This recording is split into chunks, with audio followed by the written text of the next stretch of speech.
조계종 총무원장 원행 스님이 신년 기자회견에서 북한 사찰 발굴과 복원 사업을 북측에 제안했는데요.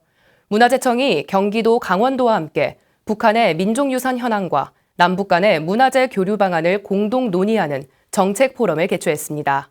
자세한 내용 최준호 기자가 전합니다. 조계종 총무원장 원행 스님은 신년 기자회견에서 장안사와 유점사 등 북한 사찰의 발굴과 복원 사업을 북한에 제안했습니다. 특히 우리 종단은 북측과 함께 금강산 신계사의 발굴과 복원을 이뤄낸 소중한 경험을 가지고 있습니다. 신계사 발굴과 복원의 경험을 되살려 장안사와 유점사 등 북한 사찰의 발굴과 복원을 위한 사업을 제안하겠습니다. 또한 조계종이 보유하고 있는 북한 사찰 문화재를 북한 사찰에 모실 수 있도록 북측과 협의를 통해 진행할 것이라고 밝혔습니다. 남북의 공존과 번영, 한반도 평화정착과 인류의 화합이라는 화두를 위해 백척간도에서 한 걸음 앞으로 내딛겠다는 의지의 표현이었습니다. 지난 14일 문화재청과 경기도, 강원도가 공동 주최하는 2020년 제1차 남북문화유산 정책포럼이 경복궁 국립고궁박물관에서 열렸습니다.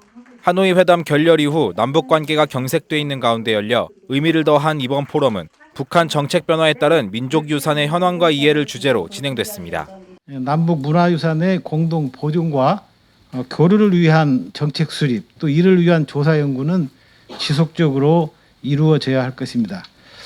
이에 금년도에는 작년도 DMZ 연구에 이어 북한의 민족유산 현황과 보존 실태를 이해하고 이를 바탕으로 남북 문화재 교류와 협력을 위한 정책 수립에 필요한 연구 활동을 펴나가게 될 것입니다.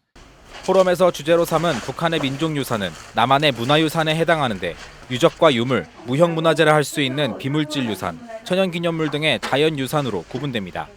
4개의 분야에 대해서 북한의 보존 관리 현황과 함께 앞으로의 교류에서 각 분야별로 주안점을 둬야 할 부분들이 발표됐습니다. 북한에서는 기본적으로 이제 그 역사 유물에 대해서 그 교양의 일환이 된 것 같습니다. 이제 연구의 그 심화보다는 지금은 약간 더 이제 활용을 통한 부분이 강조가 되고 있는데요. 이건 법제서에서도 법제 안에서도 나타나지만 이걸 좀 관광화하고 특히 불교유산의 경우 유물은 많은 부분이 공개되지 않고 국보로 지정된 경우도 거의 없어 자세히 알 수 없지만 사찰과 같은 불교 유적은 2004년 금강산 신계사 복원 사업 등 남북 간 교류가 활발히 이루어지고 있습니다. 남북문화유산 정책포럼은 이후에도 올해 안에 3차례에 걸쳐 민족유산의 이해와 남북문화재 교류협력 방안에 대한 연구 성과를 발표하고 토론할 예정입니다. 조계종이 북한 사찰 발굴과 복원, 북한 사찰 문화재 제자리 찾기 등을 제안한 가운데 남북 관계에 따라 성사 여부가 주목되고 있습니다. BTN 뉴스 최준호입니다.